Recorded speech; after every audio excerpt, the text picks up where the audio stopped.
Welcome back to the final time this evening as we have one match to go. It is the decider match of Group H. 15 players have been selected to play at the season finals. One position is open. Who's going to take it though? That's the big question as we have two players left. It is TLO and it is viOLet. viOLet's been having a difficult time in 2015. TLO, 2 top 8 performances in the WCS. But it doesn't matter about any of that Colaris because it's just this best of 3 to go. Yeah, and despite obviously it kind of coming down to this very last series, I still got to lean towards how TLO is able to play out this matchup. We've seen how confident he has been since the very, very start of this year when it comes to Zerg versus Zerg. Maybe even before that, who knows, in terms of his like internal practice. But with how he's looking in this matchup at the moment, it's looking good. I mean, he smashed viOLet 2-0 early on in 10 minutes, man, and viOLet knew he played bad. He did, but on the other side of things, viOLet said he wanted to revenge that, and also he stepped it up a bit. He was playing a little bit predictable in his series against Yigua, but in the second and third map of that series, he did start to mix it up a little bit, and that's when he won the game. So I feel like going into this series now, he's definitely going to have to play a bit less predictable and more towards the unpredictability that he was playing in the later half of that series against Yigua. And we really can't stress how important this best of 3 is for viOLet. I mean, if he loses this, when are we going to see him again? If again, in StarCraft II this year. There's not that many tournaments left over. It's all leading towards the global finals. This is a massive moment for the Korean. Yeah, that's a really good point. I mean, especially since how he's looked in 2015. When you look at viOLet, you expect him to get to the upper echelons of a WCS, right? It's kind of where he made his mark in the previous years. He has a Korean flag next to his name, Colaris. Exactly, that's important as well. And at the moment, going out in the round of 32, going out in the round of 32, and now here, if he goes out again, that's a brutal position to be in.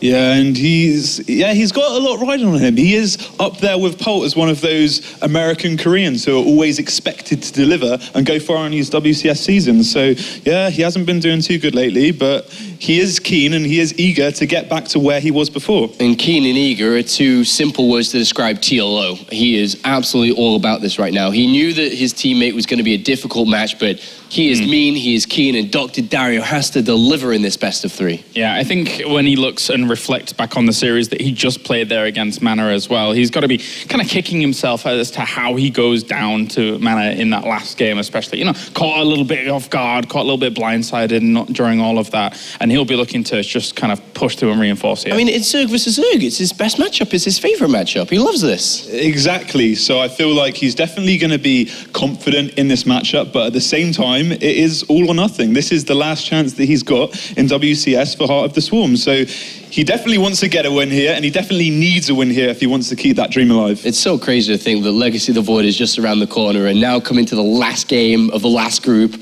in the round of 32, we're looking at, if he loses here, like he's in trouble. What is he going to do? We'll be seeing him stream more Legacy of the Void, maybe. Yeah, I mean, that's it, right? And there's the infamous stress ball. It seems to have grown in size since last time I saw it. I'm pretty sure it was a little bit smaller than that last time, but there it is again to get his wrists ready for action. With all his prize winnings each season, he's able to buy a bigger stress ball, so it's okay. Imagine if he won BlizzCon, man, he'd have a bounce ball.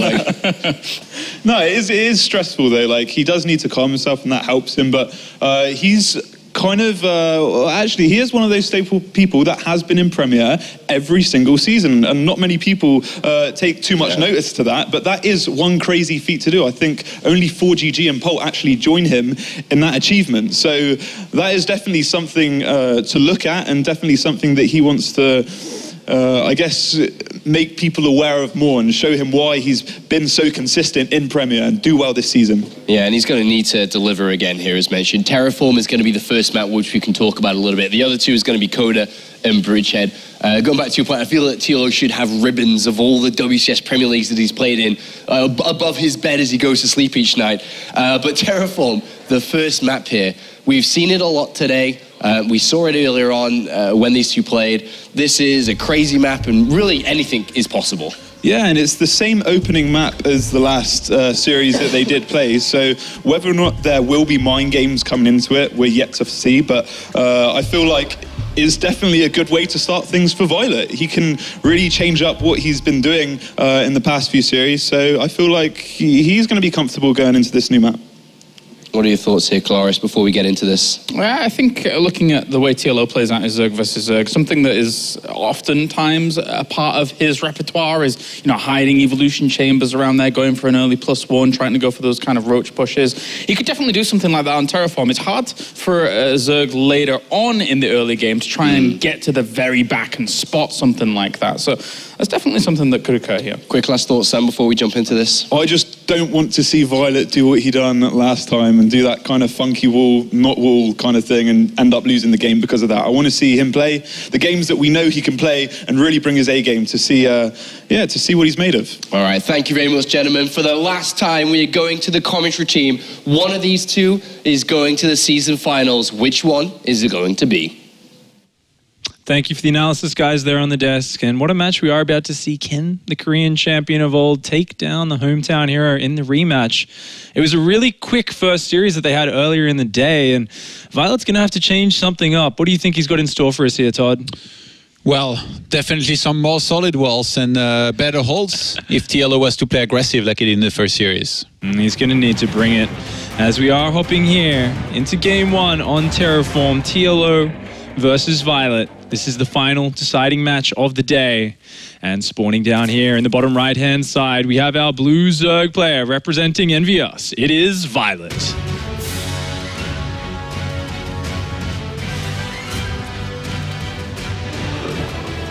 Facing off against his opponent up here, the hometown hero, the German representative playing for Team Liquid. It is Liquid's TLO. You're getting pretty good at this. Unlike me. Oh, thanks, Todd. And of course, the killer stare there on TLO. You see his eyes there? He looks really focused. He should. He probably expected to advance in the previous match and ended up falling to his teammate in what was a very close series, in particular that second game. I really thought this was going to be 2-0, but in the end was held and... he's the guy that supposedly really likes ZvZ. It's probably still the case, but yeah. I'm a little bit worried that, that last series, it didn't happen very long ago. He really needs to, I guess, have gotten over it here by now if he wants to be able to focus and play his best. Yeah, like viOLet said before, he wasn't too happy with how he was playing just after that previous series. He said, I just need to chill. I still need to try my hardest here, but I need to just kind of chill out and forget what's happened in those previous games because they have not gone his way. And both players opening up here with a nice fast hatchery first. Looks like both of them saying, you know what, you're not going to go for that early pool, even though, of course, viOLet showed it earlier today. He did do an 8 pool before. Yeah. So hatch first against hatch first. Who is it better for? Well, viOLet squeezed in 1 extra drone before building his spawning pool, so he's got the very, very slight economic lead. To some extent, I guess that shows TLO was still respecting the early pool option, saying, yeah, I'm going to get a hatch first, but going for a 14 pool afterwards, quite safe. And neither player dropping their gas just yet. Now, what both of these guys have really shown outside of TLO's Ling all-ins is that there was a lot of tendency towards roach play. But on viOLet's side of things, once again, so far, no gases. And he showed that before. He was just like, I just want to play gasless. I want to wall off with queens and go to roaches. So TLO going up against this style here and already knowing that here about viOLet, is there something that he can do that will be particularly good? I think he's got 2 options, and he kind of went towards the aggressive option in the previous set, right? Where he said, well, I can go all in. And, looks like a Spore Crawler trick actually coming out of viOLet. But yeah, TLO can choose to go all in again. But considering he's used up that option, he's probably going to go in the opposite side, right? He says, well, you're going to be ready for the all-ins this time. I'm going to go for the greedy option. Yeah. Little does his Overlord know, though, there's a Spore Crawler trap waiting for his Overlord. Yeah, it's dead. It's dead. It's dead. Yeah, there's no way that gets out of there. Certainty. Isn't there a way here, if you're TLO, that you can try to fake that you're going to do a similar timing as in the previous game on all-in? Oh, yeah. But then you drone a power behind it. Well, I guess losing the Overlord makes it a little bit harder, but you definitely could maybe build a few Zerglings and run across the map, and that could get that panic reaction. I mean, you got to think about viOLet's nerves, right? After losing to 2 Zergling Baneling all-ins in a row, he might be like throwing down 6 evolution chambers, just seeing a few Zerglings. 10 spine crawlers. It's definitely an option there, and interestingly, faster gases this time out of viOLet, dropping them down right on 5 minutes, so just a little bit earlier, still going for his 4 queens, and for the moment, it looks like he's not overreacting. And he's going for the aggressive Spore Crawler. Nice maneuver. So he basically says this sport isn't going to get a chance to do anything for the longest time, so I might as well just send this across the map.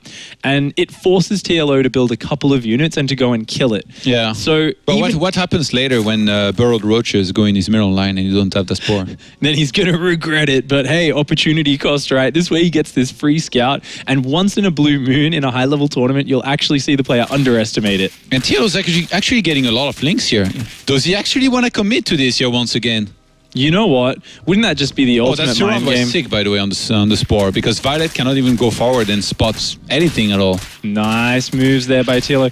The difference this time is viOLet is getting a spine, and his Roach Warren's already down, his walls are already up, but TLO is committing nonetheless. TLO is going completely all in. He's doing kind of like what Hitman did the other day. It's like, hey, it worked before, let's just do the exact same thing again. But you can see viOLet is so much better prepared this time around. He's going to do what he said before here, he's TLO, right? He's going to go for the Roach Warren, make sure that no Roach production ever starts, and as soon as he blows that up, the links are going to keep on coming in there. But he's going to commit everything he's got to it. Oh, there's so much added firepower with this Spine Crawler, but if he can get that Roach Warren wall down, he might have a chance. Oh, uses up all his Banelings, but look at this beautiful rewall from... Oh, so greedy from viOLet, but he's getting another Roach Warren down. viOLet knows he needs a Roach Warren. TLO talked about in the interview about how when you snipe that Roach Warren, then you can just pull back, kind of chill, because you know there's not going to be any Roach production for some time. You can get more and more links and banings and then go for another burst. And those buildings, they already took quite a bit of building damage here for viOLet. So even though he's going to have some transfuse to work with, one single spine, can it be enough here with these 4 queens and the links that he's getting to hold on? Oh, this looks like such a great wall-off from viOLet. Yeah, there's more Banelings, but TLO is only mining with 1 gas at a time. He just can't make that huge number of Banelings again. Tries to blow his way and takes out 1 Evo chamber, but there's still transfuses here. The Roach Warren's still got half its life up, and he's already got 2 Roaches in production. Another transfuse dropping on the Roach Warren, and TLO is forced to tap out. GG. Oh man, that was such good preparation there from viOLet. What do you think though, doing the same build for a 3rd time in a row against viOLet? Yeah, I don't like it. I did say that I thought that on this map, if he was to make just a few links run across the map, he'd really make viOLet paranoid this time around, and I think viOLet would get a lot of units out, and then you can drone apart the TLO. He could have played to his image. In the end, he chose to maybe hope that viOLet was going to think it's a bluff. Yeah. I think because it's just so obvious, you know, as a pro gamer, there is always these mind games where you cannot try to anticipate what your opponent is going to be thinking. And in this case, I think TLO probably thought that when he revealed a few links, or in this case even showed a whole bunch, maybe viOLet will think that it's a bluff. But in this case, I guess you reveal way too many links for it to even be a bluff. So viOLet, all he had to do was defend solidly. Didn't even go for a 2nd spine, actually, which surprises me. Yeah, I mean, I've been in panic, man. I know I played Protoss and I played Human in Warcraft 3, but I started a whole bunch of these spine crawlers. Well, I mean, he was adding extra queens, and he brought all 4 queens to the front, so I think it was enough firepower in the back there.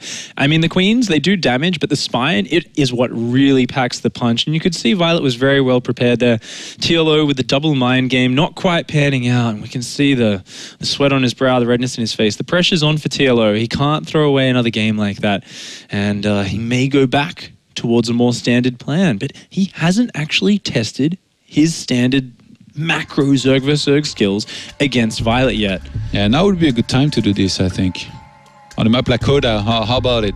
Yeah, I think it's pretty straight up in a lot of regards. And this map, I think it's a bit scary though now for TLO, right? Because he's given away the momentum a little bit in that now he's a game down. He's 1 game away from elimination.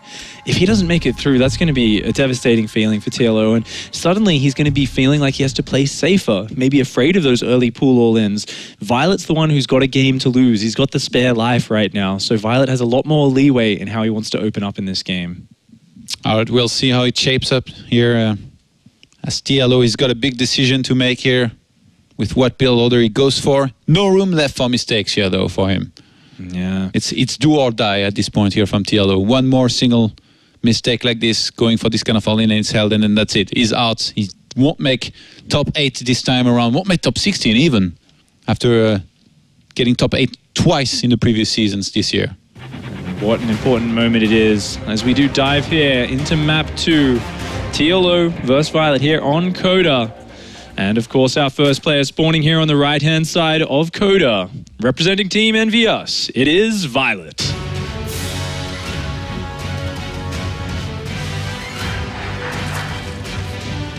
Facing off against his opponent. making it to the top 8 twice already this year, wanting to go for a third time to those finals. The German hometown hero representing Team Liquid, it is TLO. TLO here on this map.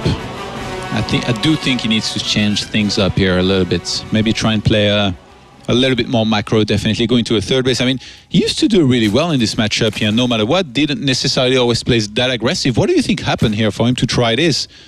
I think, TLO was saying there's a little bit of, people talking about the games and being like, wow, it was so easy, what happened? And TLO was tweeting out. He was saying, he played exactly the same way as he plays on ladder. You know, he played really greedy there. And I just thought, you know what, I'm going to kill him. And it worked out for him. He's obviously seen now, though, okay, look, I've done it twice. The third time didn't work. It's time to play a more standard game. And we do see a spawning pool first actually coming out for both players. Both players worried about that aggressive pool opening and just wanting to open up very safe here. Who do you think would do better in a, I guess, more passive start kind of game, 3-base against 3-base Roach scenario? From these two, I think from what we've seen recently, TLO has a real edge in those scenarios where, viOLet's tried to get up there, but against Shigua, he didn't look that fantastic. He had some moments, but all in all, I think TLO's got that edge. He's got that flair in that mid-game Zerg versus Zerg. All right, going to be interesting to see if he chooses to go for that route here. TLO in the previous game, he went for a single gas early on, or not too late rather. 6 links out of viOLet. What do you make of this?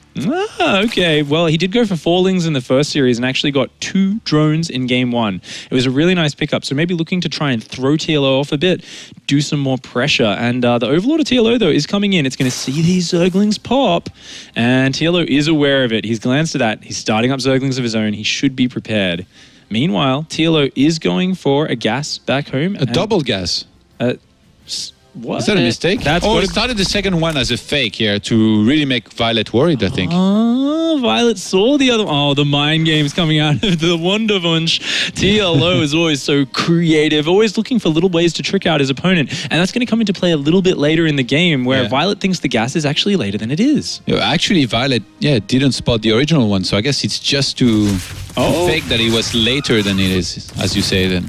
Yeah, nice trick there from TLO. Very good hold on his ramp, and TLO defends those Zerglings very easily. Look at the spine in viOLet's base.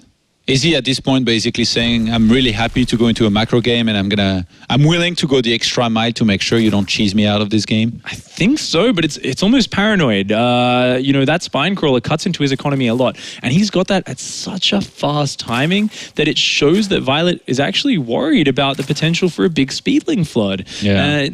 He got it so fast, like that's really slowing him down. Maybe TLO being so brash as to go for 3 Ling Bane all-ins in a row has actually had an effect now on viOLet's mentality. Yeah, that could be the case. Goes for the extractors in his base here this time around. His viOLet's going to start the creep spread as well. If he wants to go for a wall, he's going to hit that single tumor here. Coming in handy. TLO, though, just going to be droning up here for now. And up if on he drones. starts to go into links, I guess it'll be now. Or is it already too late? Yeah, it's too late already. Yeah, I mean, he's up on drones. He's skipping his Baneling Nest. Looks like he's probably just going to go for a fast third blade and then go up to Roaches off that, higher economy, maybe slower upgrades. But look at this. TLO comes around the back of the natural. He's looking around. He wants to get an indication of, what are you doing, viOLet? Is there maybe the potential for you to do some sort of delayed all-in behind this? So far, though, TLO showing no signs of being afraid, just dropping that third hatchery. And he's already got his 2 bases saturated on drones, on minerals. And looks like he's just going to drop a Baneling Nest for safety, and a couple more Zerglings coming out for TLO. TLO starts the third base, which is not spotted here by the Overlord of viOLet. How big of a deal can this be here? viOLet doesn't realize early what it is. This is really weird because I feel like the third base is almost... TLO wants viOLet to see that because TLO is massing Lings, adding a Baneling Nest. It looks like he's going for a delayed Ling Bane attack here, and almost like he wanted viOLet to see the third, but now adding drones and a Roach Warren. TLO looking like he's got something really special planned. Maybe going into a Roach Bane all-in following this big Ling Bane attack? I think he wants to go, don't you think he wants to go into Roaches but made the Baneling a safety? Maybe, but I guess like both are possible. He's built a lot of units here, and he knows that Violet's doing an economic build. So it looks like he's going to try and bust through this wall. But there's Zerglings behind that, waiting to defend for Violet, and he does. He's not up yet, though. Oh no, but it is on the way here for Violet. These Lings coming in for TLO, they're going to have to get some damage done now because there's Roaches about to pop for Violet. The Lings are coming in from behind. TLO's already ahead in walkers here. Any drones that he can kill is going to be a huge advantage that he can gain in this game. But with Roaches already being here for Violet now, he's going to be able to defend comfortably. Speed's also about to kick in here for him. Yeah, he didn't kill too many drones, only 2, but he got the scouting information. He's seen, and this was that delayed all-in that TLO was looking for. It's the Roach Speedling all-in attack from Violet. TLO just gets these Lings out of there. He's building his own defensive Roaches. He should be completely fine. TLO's ahead in drones here, so all he has to do, I guess, is keep on droning up, but at the same time get units and saturate that third base, which Violet only sees now with the creep that he can spot on the third base. Yeah, and it looks like Violet's committing to this. I mean, he's getting a +1 range. He's only just starting droning now, but he wants to kill this third base. He's coming in here with a lot of Speedlings, a lot of Roaches. TLO only now going to show his Roaches. Almost identical Roach and Speedling counts. This is going to be a very close battle. Oh, that poor Queen. He's going to get an inject here as it comes out. Violet's got a lot of units here, though. What's TLO doing with his Roaches? They're all sitting in the main base. He was hiding them. I don't think he realized that these Roaches from Violet, they weren't there as a bluff. They really wanted to get that base. Violet, can he get out, though, behind this? I guess even if he doesn't get out in particular, he's going to be able to trade well enough that this was completely worth it. Yeah, really nice attack here from Violet, taking down the third. Oh, the Lings from TLO, though. They are going to trap some of these Roaches here.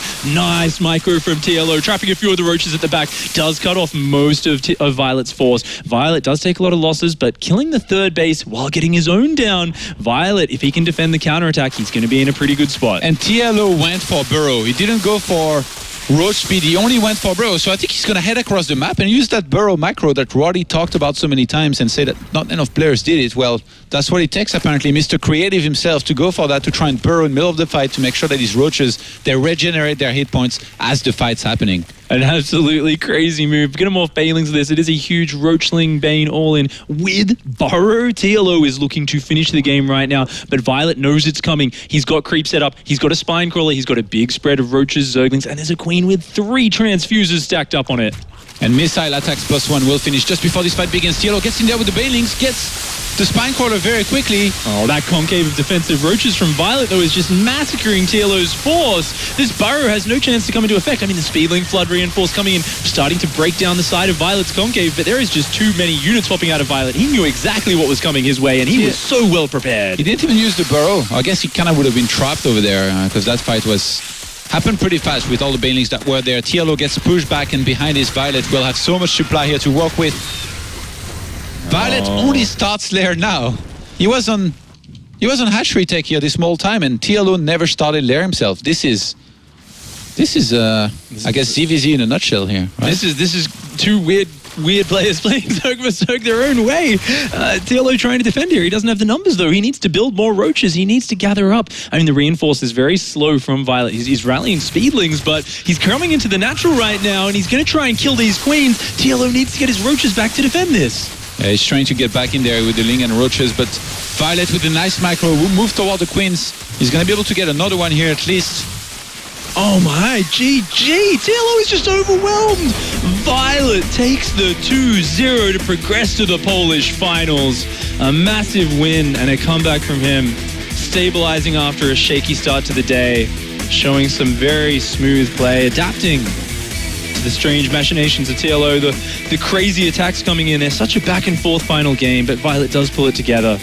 And as he said before, he just needed to chill out and find his form, and it looks like he did there at the end. Such a heartbreaking loss for TLO. Started the day so strong here. 2 very quick wins against Violet. Looked like it could have been a 2-0 against Mana, but in the end, Mana with the clutch hold, and in the end falls to Violet in the last match here. Definitely a very impressive performance, though, across all 3 seasons of WCS with 2 top 8s and now a defeat in round of 32, sadly for him. But Violet, for a guy who was sleepy, he looked pretty good here. Yeah, I mean, he came back. He suddenly showed that he had that fire. He had that form. That's what he's been lacking from the last couple of seasons, but he's finally found it. Let's hear from the man himself over at the analysis desk. Thank you very much, Pig. We're joined here by Violet and, of course, Sam. Congratulations from a day that started really rough for you. you've turned it around and you've managed to escape out the group here in second place, and you will compete at the season finals. Not sleepy anymore, I take it. Yeah, I'll totally wake up. You're awake and ready to go. Let's get you a plane ticket to Poland tomorrow, and let's get the tournament on the way. Talk to us about that series. Complete different mindset, it seemed like, from you. You approached it differently, you played it differently, you just looked like a much, much better version than yourself. I have to say, because I lose first match versus him, and I figured it out. He go 15 heads and then put over the dip in my base, and go heavy ring, micro, because that's what his style. So I trying to make counter. So the Spore was the first game I did. I think it works. You know, every time you lose your overload by Spore color, you little piece. And me, I trying to mind the game, and I think it works. Sam? Sorry, that got me. So obviously, things didn't go too well for you today, but you did make it through. So do you feel like you need to address something so this doesn't happen again? Because you were nearly out, like you were on the ropes. What do you think you need to do to change that? Well, first of all, I have to back to America, which is tomorrow, and I have another tournament, MSI, and it's really tired, but I still trying to my best. And after that, I can finally some break, and I think I needed more break time than practice now. So this, I'm keep thinking about my mind control for the next season, for next matches. For the next part of the season. And what would you say your main goal is? To win the whole thing, or what would you be satisfied with? In the round 16, WCS been so long, so after I break, I need to get more confidence to make good results, but definitely I really want to win because it is probably last season for hardest one, so I want good memory in my life. All right, final question for me. I mean, you've played both seasons earlier this year, and it was a loss in the round of 32 each time, but now you've actually broken that. How much better do you feel breaking it? The last time you played in the round of 16 was last year in season 3. I broken the curse or whatever, so it's time to win. It's time to win, baby. Best of luck in the season finals. viOLet's our second place finisher tonight from Group H. We can check in with the bracket here really fast to solidify the results 100%. If it's in the graphic, it's true. There's Mana goes through in first place, and viOLet goes through in second. Congratulations to both of those who will move forward to the season finals to represent their countries. Now, joining us back on the desk, all of a sudden, viOLet is Pig. Welcome back. Hey, if only I could be as good at StarCraft as viOLet. If only. If only. But you're now a commentator with one of us. You've joined the dark side. Don't remember, everyone, is that you have to stay around because we're doing the round of 16 draw in a couple of moments. We are going to go to a quick break very shortly, and then we'll be going forward with that. I'm looking forward to this. It's always a favourite part for me. Yeah, it's always my favourite part, but at the same time, I feel scared for the players because it can make or break you. Do you know what I mean? Like, the past few times we've seen favourites like Bunny just get completely destroyed in the group pickings. So, yeah, I'm excited to see it for sure, but a little bit nervous for the players. All right, who's the standout pick that you're looking to see get a good group? Who do you want to have an easier run through before we throw this away? An easier run through? Yeah, who do you want to have an easier run through? I don't know. I mean, I just want. I was speaking to Hitman earlier. He's upstairs, and he was saying he wants some PvP maybe. So I'd like to see him get a few Protosses and see the crazy stuff he has in store in that matchup. All right, thank you very much, gentlemen. We're going to go to a very, very quick break, and when we return, it's time to draw the top 16 players who they're playing in the season finals.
back, everybody, to the drawing show.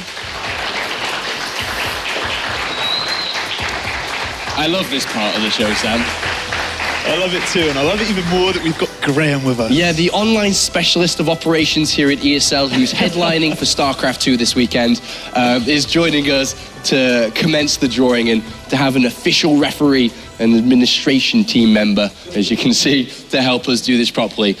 So what we're going to do, I'm going to walk you through it quite simply here. It's quite an easy process. So what we're going to be doing, 4 groups obviously going to be playing in the season finals. This ball right here has 8 balls in it, and it has 8 winners from the groups from the round of 32. So we're going to be drawing out one at a time, A, B, C, D, and then back, A, B, C, D, until we have 2 winners in each group.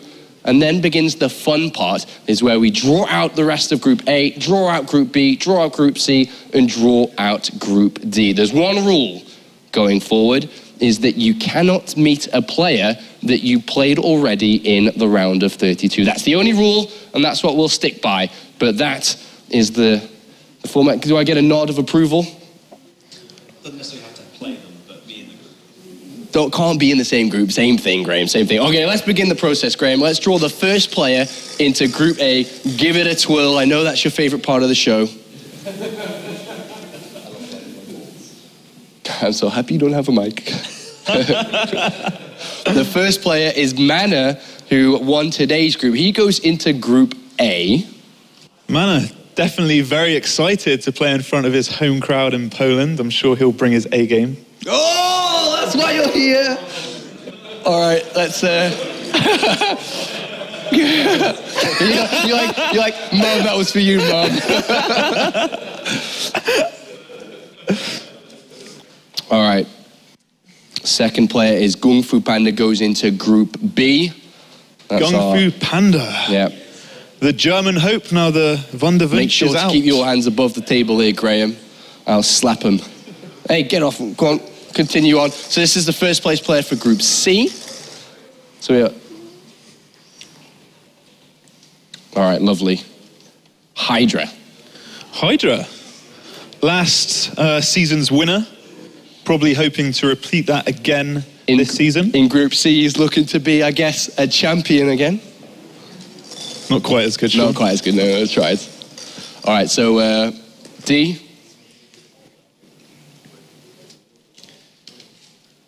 Big Daddy J-Dong makes it to Group D. J-Dong, the Tyrant. Yet to kind of make his breakout WCS performance. He did make a final, I believe, and did he actually go ahead and win that? Well, he played in the finals at BlizzCon in 2013. Yeah, he did. But not quite the results since that, and I'm sure he's hoping to relive those glory days. Yeah, he played in the final as well, I think, Season 2, 2013, the Cologne one. Season finals. All right, Graham, let's continue on Group A. So, this is the first player now that goes into Mana's group, who's sitting down there, Mana. You're playing against this guy eventually, hopefully. Possibly, maybe not, depends on the draws, I guess. Marine Lords. Thumbs up from Mana. Marine Lords, so Mana, having a Terran opponent in his group, actually made it into Premier off the back of beating Happy, one of the better Terrans in Europe, so I'm sure he's pretty happy with that. Yeah, he gave us a thumbs up from the crowd. So Gung Fu Panda in Group B, this is going to be a player that you're going in the group with. Graham, do us the honours. Look at the flick of the wrist. Look at it. Snoot joins Gung Fu Panda. Snoot showed a pretty dominating performance this week, so looking forward to seeing him play. Team Liquid bodies dodge each other there, I suppose we can look at as well. Positive side of things. Yeah, definitely. And I'm sure he's happy about that. Go on then. 2 winners left.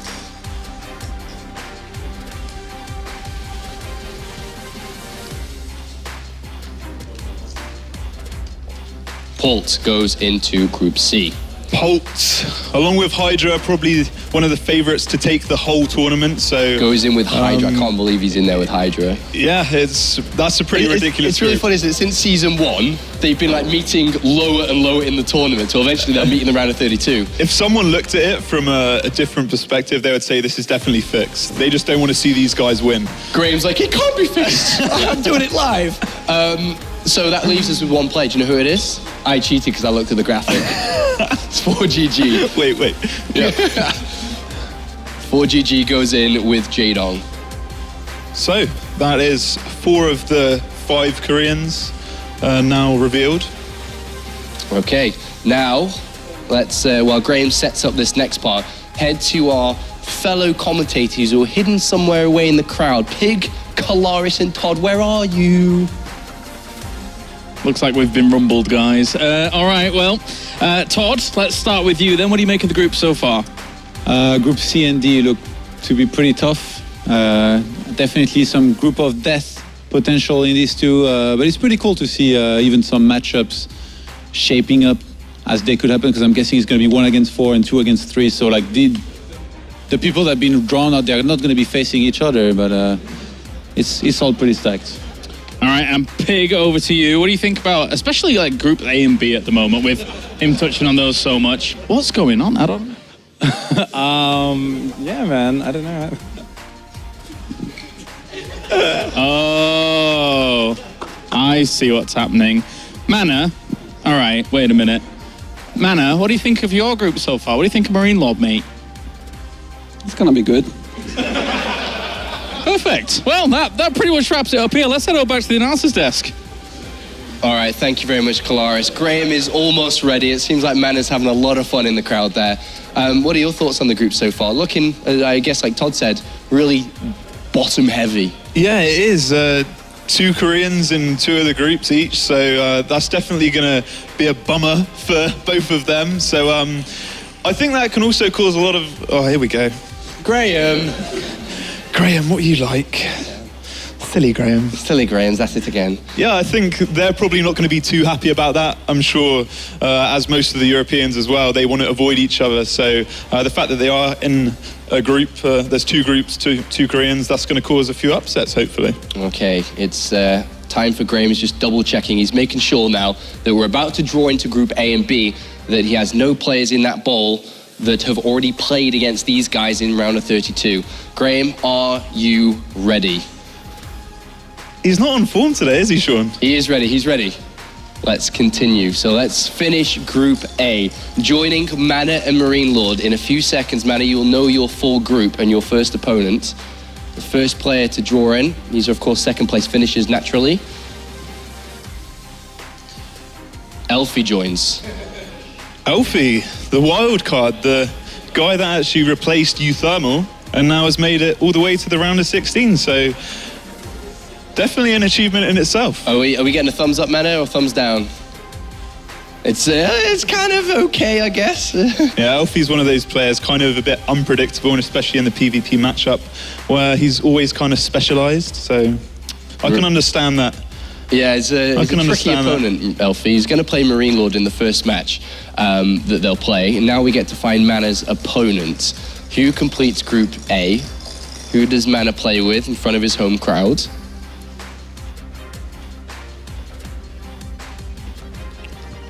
Tension. Zanster. Big thumbs up from Mana. Zanster's first time in Premier and actually making it to the round of 16, so a good showing from him so far. And Group A is shaping up pretty nicely. All 3 races, which should hopefully result in some good games for Mana. Yeah, it looks like a cool group there. Mana, thumbs up? Thumbs up, how's your group? It's a thumbs up. Yeah. Okay, let's continue on then to Group B. So Gung Fu Panda and Snoot.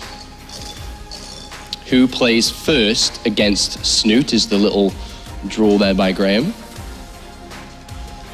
Sen, Zerg player, kind of been around forever, along with a few other big names in here, but I think Snoot's probably going to be happy with that. His ZvZ is kind of next level, and on the other side of things, Sen is as well. He's always kind of specialised in that, so nice group. I think Snoot will be happy with that group. Yeah, I think so. Graham, last player then to join Group B is...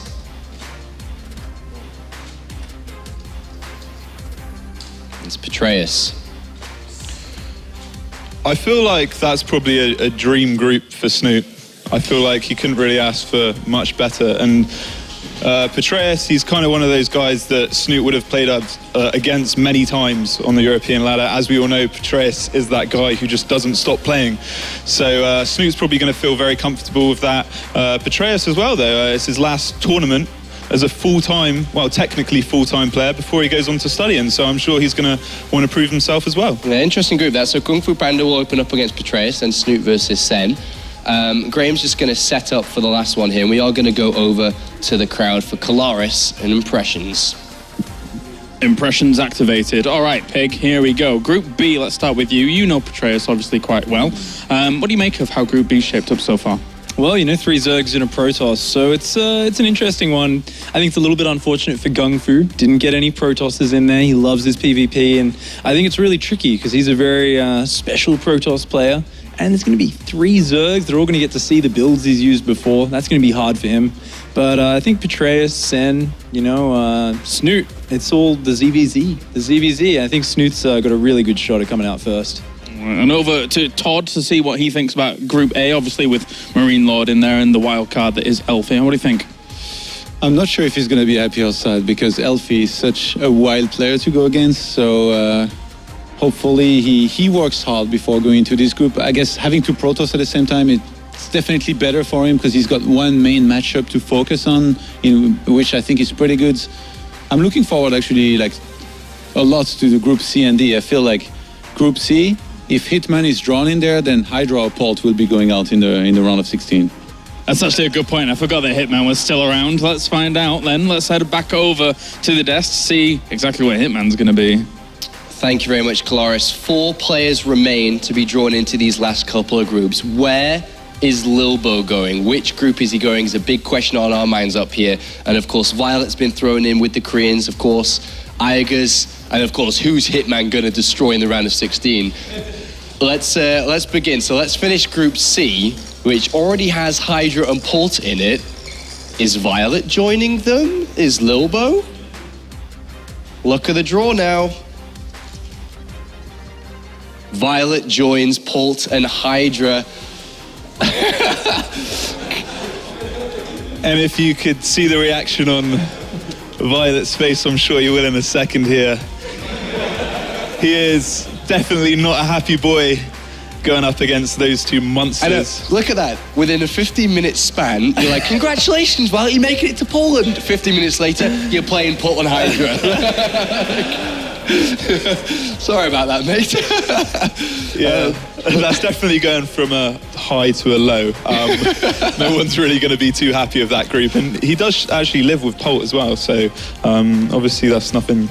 it's such a hard group. Maybe there'll be a little bit of banter between them, but yeah, you're never going to be happy with that group. All right, who joins the 3 Korean group? Hitman? Hitman? Hitman? Hitman? I'm nervous. No, come on, who is it? It's Hitman! Wow. Go get him, Tiger. Wow. Hitman must play against Hydra in the first game. If that group wasn't as exciting as it already was, he's just made it so much more exciting. That is really the group to watch for me. How many players can he take out?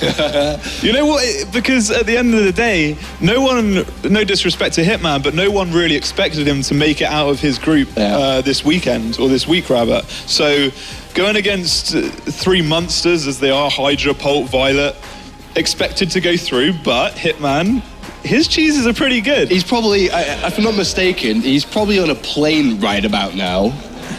Is he already left? No. Much earlier? Hitman? Yeah. No, he's staying. Is he still around? Oh no, that's right. He's staying a little bit longer, isn't he? He's going to the Netherlands for a little bit to enjoy himself. All right, so I'm sure he'll be knowing about this live right now. Let's go forward then. So we have 2 players left, Aigers and Lilbo. So it now comes down to who plays who. So the first player we're going to draw has to go up against 4GG in the opening match. Is it Aigers in a Terran versus Terran, or does Lilbo have to play him? Oh, there's Hitman! Hitman! He's in the crowd!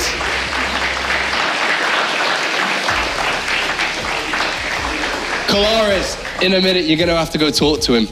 Aigers plays against 4GG.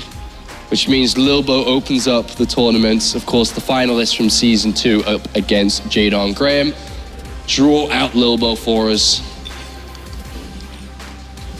There we go. Lilbo joins Group D with Jadon, 4GG, and Igers. Yeah, Igers going up against 4GG. 4GG's best matchup, hands down. I'm sure he's going to be very happy about that. I'm not sure about Igers. And then Lilbo against Jadon. It's kind of a tricky one. Lilbo has kind of, I guess, been doing really well recently, and obviously made that finals in the last season, and PVZ's kind of been his best matchup, but Jadong's never going to be easy. The thing is Lilbo, he wants to win it. If he wants to win it, he's got to beat anybody, right? So might as well do it in the round of 16. Exactly, and I think if he makes it out of this group, he's got a very good chance. Yeah. I mean, with Hitman in the other group, that can potentially cause another upset, and yeah, I think if Lilbo makes it out of that group, he's got good chances. All right, thank you very much, Sam. Thank you very much, Graham, for doing the draw. No mistakes at all. Now it's time to head into the audience. Kalaris, who are you with? I'm with the man of the moment right now. That's who I'm with. All right. Group C, buddy. Group C. What do you make of it? Obviously, it's looking like a pretty tough group. I've played all these guys on the ladder a couple times, so they know my style. But hopefully I'll have something prepared, something special prepared. Watch out, guys. Watch out. Hitman's out for you, including you, viOLet. Watch out. We're done. Over to them. All right, thank you very much, Kalaris. Sam's finding himself before we continue on. We've got the draw done. We have no microphone. Someone stole your microphone. I think Kalaris has it, doesn't he? So we'll get you a microphone in a second here, Pig. A wonderful set of players here, Sam. Yeah, wonderful set of players here, and I'm actually such a big fan of Hitman now. He's come here, he's done his thing, he's just so carefree, and yeah, he's just always having fun, always got a smile on his face. Yeah, Pig here, final thoughts before we end the round of 32. It's only a couple of weeks away. Poland, it's going to be awesome, it's going to be huge. Mana's going to be there, Hitman's going to be there, a lot of the heroes are going to be there. So, hey, I'm just looking forward to it. It's going to be an amazing, amazing weekend over there. Yeah, an absolutely fantastic set of players that will be playing live at the season finals. Thank you very much, gentlemen. Thanks for joining us for the first time here, Sam. It's been a pleasure having you on the team. Likewise, Jarrett, and of course, thank you to Kalaris and Todd out in the audience. And thank you to everyone coming down here. One final thing to note for everybody at home. Make sure to check out this weekend the MSI tournament that is happening. More WCS points are to be gathered as the journey is not over yet. It's the next stop before we head to the season finals, which will be played in Poland. Until then, we'll see you.